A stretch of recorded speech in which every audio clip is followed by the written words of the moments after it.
Good morning. Here we are, day 8. Basic motor skills, and we're on to the symmetrical tonic neck reflex. I'm not going to go much longer on about primitive reflexes, so those of you who are flagging, don't worry, there will be a change in a few days.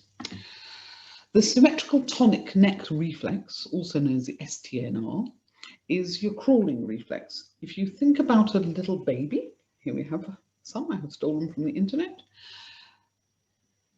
They are learning how to get their arms and legs working together to crawl and their head movements. And when they're not working properly together, they've got a reflex where perhaps the bottom collapses when the arms go up, and it's to do with the head movement.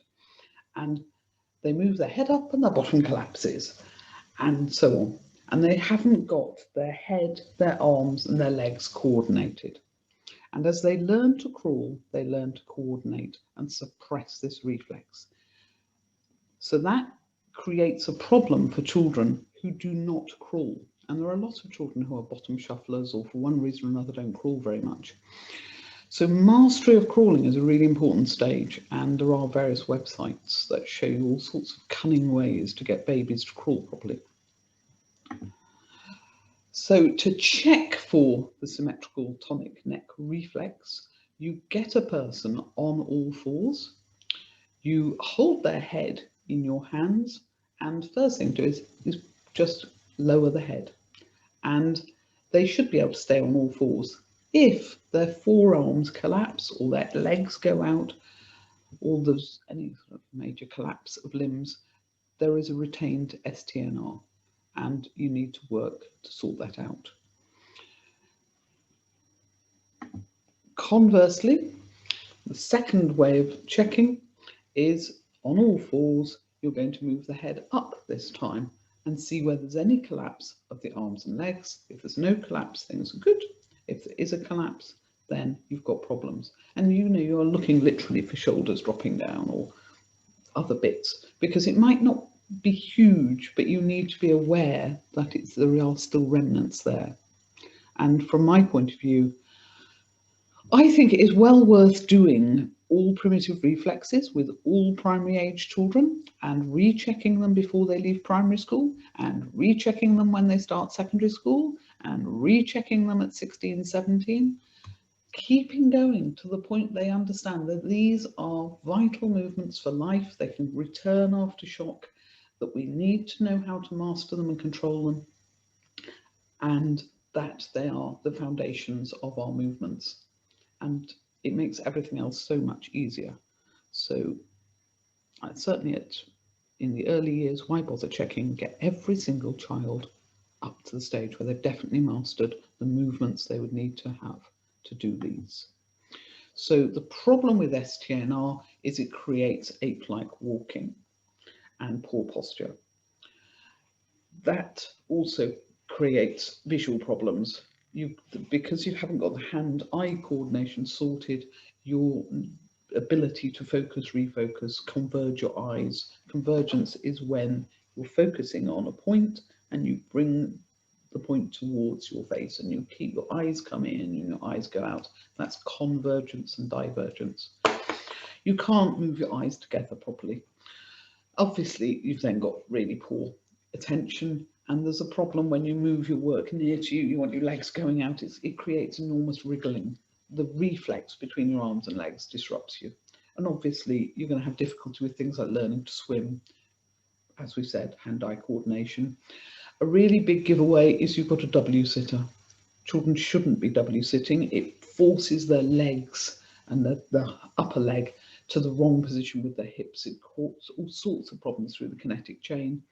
Or a child who's wrapping their legs around the chair to try and stop the movement they want to make with them.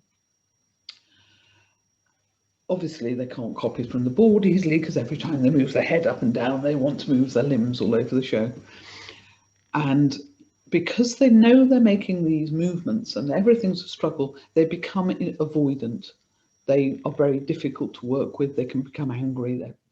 They're trying to control things and inflexible in their thinking. So getting primitive reflexes, getting the STNR working are really important things to do.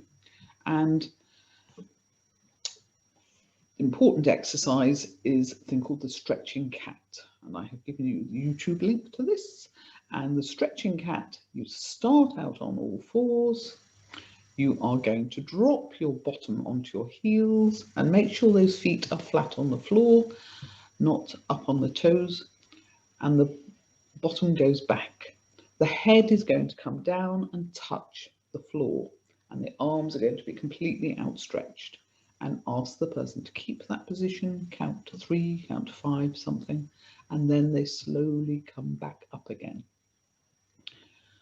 And back onto all fours, and it's worth getting them to come forward slightly and raise their head. This one doesn't show that, but getting that head movement sorted, making sure that that fits into the exercise as well, is really quite important. So they get complete control of that movement coming up and down, that pre-crawling movement. And you practice that a lot. So you're going to be diligent, you're going to be slow, you're going to be thorough, it's boring, and you're going to need to do about 20 a day. Because it's a very simple exercise. Children actually quite like it because it's easy, you can split it into blocks of 5 or 10. And again, like every reflex, you're going to do it for about 40 days. When you've finished, or even actually before then, you're going to stop the child W sitting. You are going to promote the child to sit with their feet flat when they're sitting on a chair. When they're sitting on the floor, you want them cross-legged, or what's called side saddle. They're sitting off to one side. They're getting proper control of their bodies. Their legs are working properly with their hips.